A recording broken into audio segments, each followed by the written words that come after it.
अस्सलाम वालेकुम। Iqbal international law services से मैं हूं Mohammad Iqbal Khan, advocate with new legal lecture. आज जो हम डिस्कस कर रहे हैं वो आजकल जो हॉट टॉपिक है सोशल मीडिया का भी, और जो मुल्की और गैर मुल्की फंडिंग, खुफिया फंडिंग, गैर मुल्की फंडिंग या फिर ममनुआ फंडिंग पीटीआई की, जिसके खिलाफ इलेक्शन कमीशन में जिसका आज डिसीजन भी होने वाला है, उस बारे में आज हम देख रहे हैं।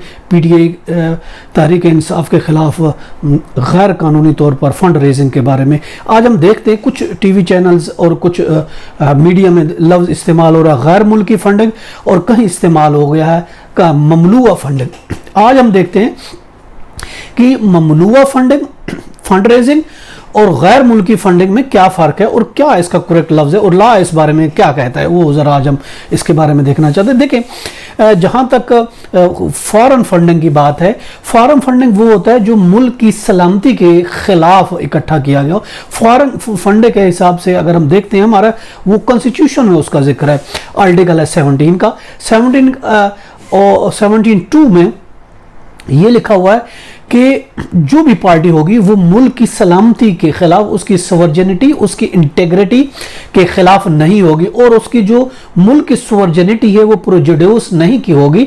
अगर कोई पार्टी इस तरह बनाई गई है कि वो मुल्क की सालमियत के खिलाफ कोई फंड रेजिंग करती है, तो वो हुकूमत उसके खिलाफ एक्शन ले सकती है, और वफाकी हुकूमत सुप्रीम कोर्ट को उसका रेफरेंस बना के भेजेगी, और फिर सुप्रीम कोर्ट इसका डिसीजन करेगी। ये और सेक्शन 17 अगर 3 को हम देखते हैं तो सेक्शन 13(3) ये कहता है every political party shall account for the source of its funds in accordance with law.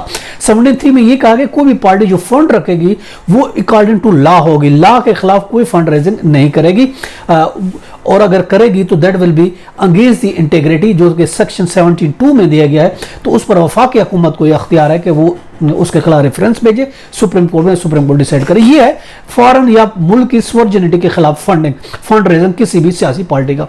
लेकिन जो पीटीए का केस है वो है, अगर हम उसकी बात करते हैं, वो है पॉलिटिकल पार्टीज ऑर्डर है, पॉलिटिकल पार्टी ऑर्डर 2002। पहले, इससे पहले जो 1986 का पॉलिटिकल पार्टी रूल्स बने हुए थे 1986 के, तो फिर 2002 में वो रिपेल होकर नया कानून बना है पॉलिटिकल पार्टीज का, जो रूल्स बने हैं 2002 में।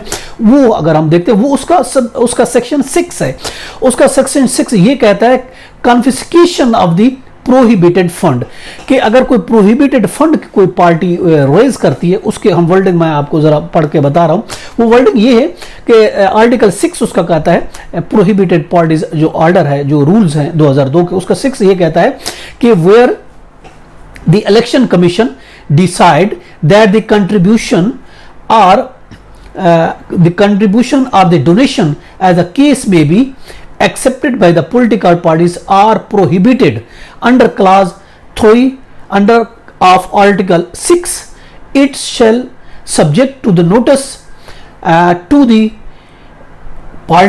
political party concerned, and after giving the opportunity of being heard, direct the same to be confiscating in favor of the state to be deposited in government treasury या सब treasury in the following account. आगे account का जिक्र किया गया है।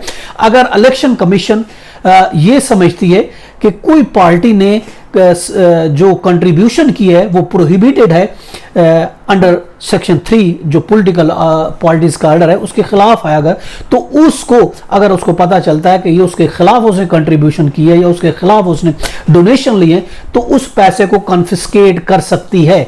तो ये है ऑर्डर 6 जिस पर इलेक्शन कमीशन आज फैसला भी सुनाने वाली है। तो इस हवाले से ये है कि आर्टिकल 6 का ये केस बना है पीटीए के खिलाफ, जो कि उसका अनाउंस होने वाला है। ये प्योरली ये है कि अगर कोई पार्टी, पीटीआई लॉ ये कहते हैं, अगर ये पीटीआई पार्टी इसमें फेल हो जाती है, वो अपना पूरा नहीं बता सकती कि जो फंड रेजिंग है या कंट्रीब्यूशन है सही तरीके से नहीं हुई, तो फिर इलेक्शन कमीशन को सिर्फ यही अख्तियार है कि उस पैसे को कॉन्फिस्केट करे गवर्नमेंट के हक में, स्टेट के हक में, और मंदरजा झैल आगे डिटेल दी गई है कि इन उसमें डिपॉजिट गवर्नमेंट के पास डिपॉजिट कराए, सिर्फ ये अख्तियार है। अब जो बहुत सी रूमर्स भी चल रहे हैं पार्टी बैन हो जाएगी या पीटीए लीडर के खिलाफ कानून कोई एक्शन हो जाएगा, लॉ में ऐसा कुछ नहीं। जो कंप्लेन है, कंप्लेन के बारे में लॉ की बात करते हैं, जो जिसके तहत आज फैसला होने वाला, उसमें कहीं पे नहीं लिखा कि पार्टी के खिलाफ कोई एक्शन होगा या उसके लीडर के खिलाफ कोई एक्शन होगा, ऐसा कानून में कुछ नहीं है। अब हम वेट करते हैं कि जजमेंट का, जजमेंट देखें क्या आती है। जजमेंट जो भी आती है अगर इसी के हवाले से है तो दैट इज वेल, जो कि कंप्लेन है सेक्स के बारे में। अगर इससे कोई बढ़कर आती है that will be illegal and unlawful, वो लेट्स सी कि क्या आता है। बहरहाल आज हमने आपको बता दिया कि फर्क क्या है। फॉरेन फंडिंग इसलिए गलत लफ्ज इस्तेमाल भी किया जा रहे, वो आर्टिकल की खिलाफ वर्जी है, पाकिस्तान के कानून के खिलाफ वर्जी।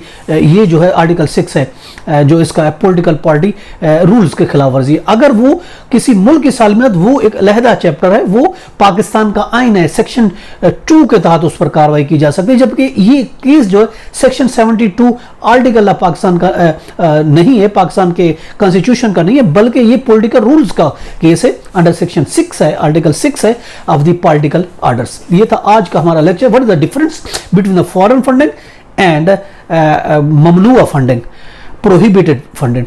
इसके साथ मुझे इजाजत है, कर फिर मिलेंगे। हैव अ नाइस डे, अल्लाह हाफिज़।